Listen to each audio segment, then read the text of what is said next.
So carrying on.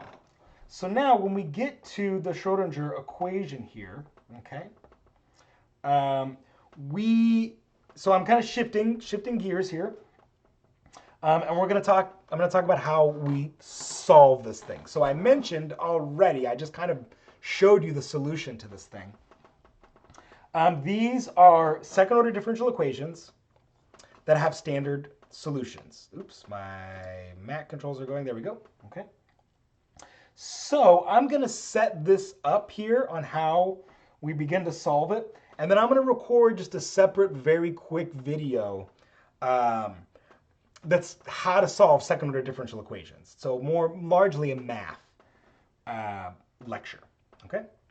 So when we look at this form of the equation, this is a standard diffie-q. So I'm going to say standard second order,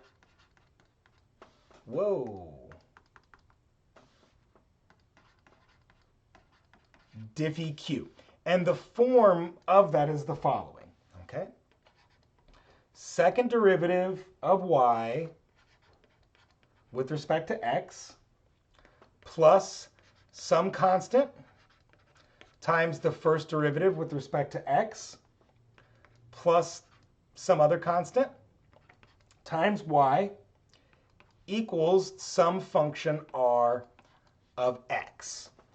So basically, if you're looking at this and you want to make comparisons to a polynomial, right, something that we would apply to the quadratic equation, that's exactly what we have going on here. We put these types of equations in a standard form, just like we put a square polynomial into a standard form so that we can use, in the case of the polynomial, we can use the quadratic formula.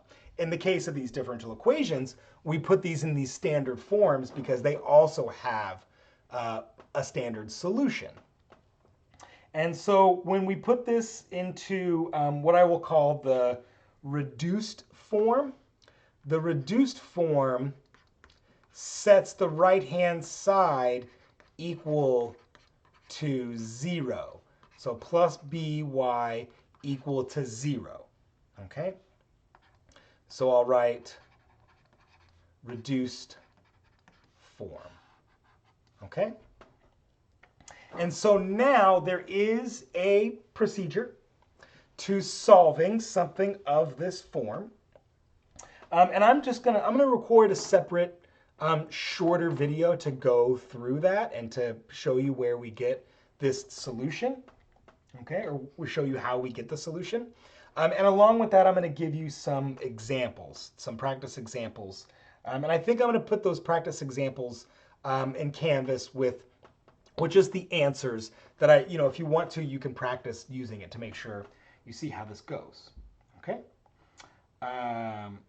Okay, folks. Yep. So I've got about 28 minutes that I've been talking.